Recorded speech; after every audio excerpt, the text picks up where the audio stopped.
ஒரு ஊரில் ஒரு பெரிய குண்டான ஒரு ஆள் இருந்திருக்காரு. அவர் போய் எடை பார்க்குறாரு. அந்த எடை மிஷின் சொல்லுது, ஒரு நேரத்தில் ஒரு ஆள் தான் ஏறி நிற்கணும்னு. ஒன்றும் இவர் நம்ம எடையை குறைக்கணும் மெயினாக யோசிக்கும்போது இவருக்கு ரஷ்யாவுக்கு போகிறதுக்கு வாய்ப்பு அமையுது. அப்புறம் ரஷ்யாவுக்கு போகிறார். அப்படியே ரஷ்யா போயிட்டு அப்படி சுற்றி பார்த்துட்டு வரும்போது அந்த இடத்துல இங்கே உங்கள் எடையை குறைக்க வேண்டுமா, இங்கே வாருங்கன்னு சொல்லி போட்டிருக்கு. அங்கே போகிறாரு, பார்க்குறாரு, பேசுகிறாரு.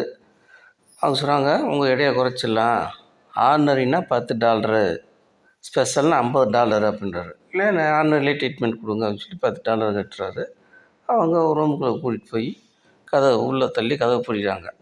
அங்கே பார்த்தீங்கன்னா மரச்சாமான்கள் அது பூரா ஒழுங்கு இல்லாமல் கிடக்கு. தூரத்தில் அறகுறையாக ஒரு கொஞ்சம் வயசு பொண்ணு நிற்கிது. இவருக்கு அந்த பொண்ணை பார்த்தோன்னே சவலம் தட்டிச்சு. அந்த பொண்ணை தொடர்ந்துட்டு ஓடுறாரு. இங்கே ஓடிட்டுருக்கார். ஒரு 1/4 மணி நேரம் அந்த பொண்ணு போக்காட்டி ஓடிக்கிட்டே இருக்குது. 1/4 மணி நேரம் ஆனோடனே கதவை திறந்துட்டு இருந்து அந்த அம்மா மேனேஜர் வந்துட்டாங்க. இன்றைக்கி ட்ரீட்மெண்ட் அவ்வளோதாங்க அப்படின்னு. ஐயோ ட்ரீட்மெண்ட்டா, இந்த மாதிரி ஒரு வாரம்னே உடம்பு விளைச்சிரும் அப்படின்றாங்க.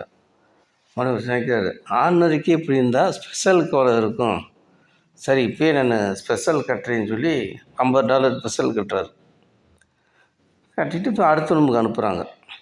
அடுத்த ரூமில் போனால் இதே மாதிரி மேஜைகள் அது இது போய் ஒரு ஒழுங்கு இல்லாமல் கிடக்கு. தூரத்தில் தேடுறாரு, எங்கடா இதே மாதிரி நல்ல பொண்ணாக இருக்கும் $50 கட்டியிருக்குமே. பார்த்தா அங்கே ஒரு 70 வயசு கிழவி நிற்கிது. என்னடான்னு பார்க்குறோம், அந்த கிழவி இவரை விரட்டிட்டு வருது. இந்த ஆள் தப்பிச்சேன் பொழைச்சின்னு ஓடுறாரு. 1/4 மணி நேரம் ஓடனோடனே இப்போ கதை தந்துட்டு வந்தாங்க, இதாங்க ஸ்பெஷல் ட்ரீட்மெண்ட்டு அப்படின்ட்டு. அவர் அன்னையிலேருந்து ரஷ்யாவுக்கு போகிறதை விட்டுட்டார்.